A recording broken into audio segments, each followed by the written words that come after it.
BNP কি আদতে আওয়ামী লীগ পুনরুদ্ধারের চেষ্টা করছে কিনা? হ্যাঁ, আওয়ামী লীগ। কোন আওয়ামী লীগ? এই যে আওয়ামী লীগ, ছাত্রলীগ, এরা যদি মারাও যায়, মৃত্যুবরণ করে, এদের যাতে জানাজা অবর্ণ না হয়, এদের যাতে মাটি দাফন পর্যন্ত যাতে এদেরকে কোনো কেউ না করে, এদের গোসল পর্যন্ত যেন না হয়, এদের লাশ জানি শকুনে খায়।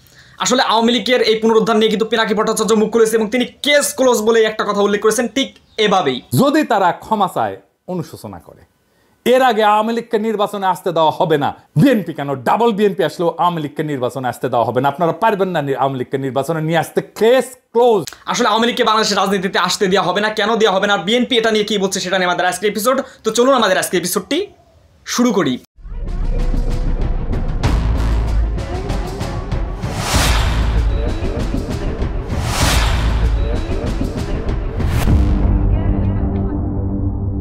দেখুন, মির্জা ফখরুল ইসলাম আলমগীর তৎকালীন সময় কি বলেছেন আর বর্তমানে কি বলছেন তার কথার সাথে কোনোভাবেই খাপ খাচ্ছে না। আসলে আওয়ামী লীগকে নিয়ে যতটা সমালোচনা তৎকালীন সময় হয়েছিল, বর্তমানে বিএনপিকে নিয়েও কিন্তু তুমুল একটা সমালোচনা ঝড় বয়ে যাচ্ছে।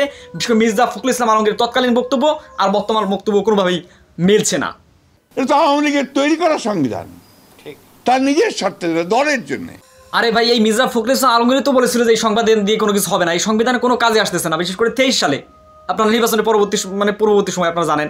কথা হচ্ছে এই মির্জা ফখরুল ইসলাম আলমগীরের বর্তমান বক্তব্যগুলো কিন্তু কোনোভাবে সেটার সাথে খাপ খাচ্ছে না।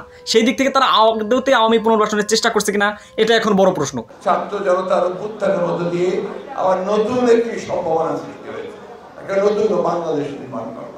অন্তর্বর্তীকালীন সরকার জনগণের ম্যান্ডেট নিয়ে ক্ষমতা আসেন, এটা তো আমি বয়ান। কোন দেশে আছি? আসলে পিনাকি ভট্টাচার্য তো শুধু কেস ক্লোজ করতে চায়। এর আগে আওয়ামী লীগকে নির্বাচনে আসতে দেওয়া হবে না। বিএনপি কেন, ডাবল বিএনপি আসলেও আওয়ামী লীগকে নির্বাচনে আসতে দেওয়া হবে না। আপনারা পারবেন না আওয়ামী লীগকে নির্বাচনে নিয়ে আসতে। Case close. কথা ওটাই, বাংলাদেশ আওয়ামী লীগকে পুনরায় বাংলাদেশের রাজনীতিতে প্রবেশ করতে দেওয়া হবে না। কারণ বাংলাদেশের রাজনীতি তাদের প্রবেশ করতে দেওয়া হলে বাংলাদেশের গণতন্ত্র, সংবিধান, বাক স্বাধীনতা, ভোটাধিকার সবকিছু হরণ হয়ে যাবে। এখন আসলে বিএনপি কেন বা আওয়ামী লীগের পিছনে এভাবে তাদের পুনরুদ্ধার করার চেষ্টা করছে? তারা নিজেদের পায়ে নিজেরাই কুড়াল মারার কিন্তু চেষ্টা করছে, এটার দ্বারা প্রতিমান হয়। তবে হ্যাঁ, এখানে একটা বিএনপির একটা স্বার্থ আছে। বর্তমান সংবিধান যদি বহাল থেকে যায়, রাষ্ট্রপতি যদি বহাল থেকে যায়, তবে তাদের রাজনৈতিক অবস্থান বা তাদের স্বৈর শাসন পুনরায় আবার তাদের একদলীয় শাসন প্রচেষ্টা সফলও হতে পারে।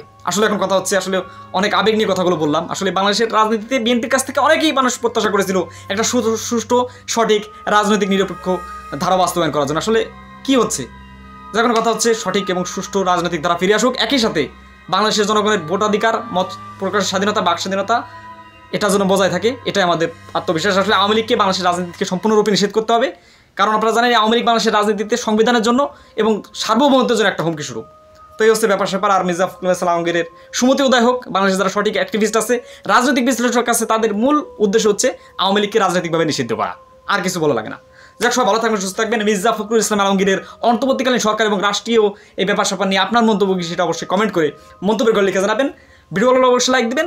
চ্যানেলে নতুন হয়ে থাকলে সাবস্ক্রাইব করে আমাদের সাথে থাকবেন। তো আপনাদের সাথে দেখা হচ্ছে নতুন আরও একটি পর্বে। আসসালামু আলাইকুম।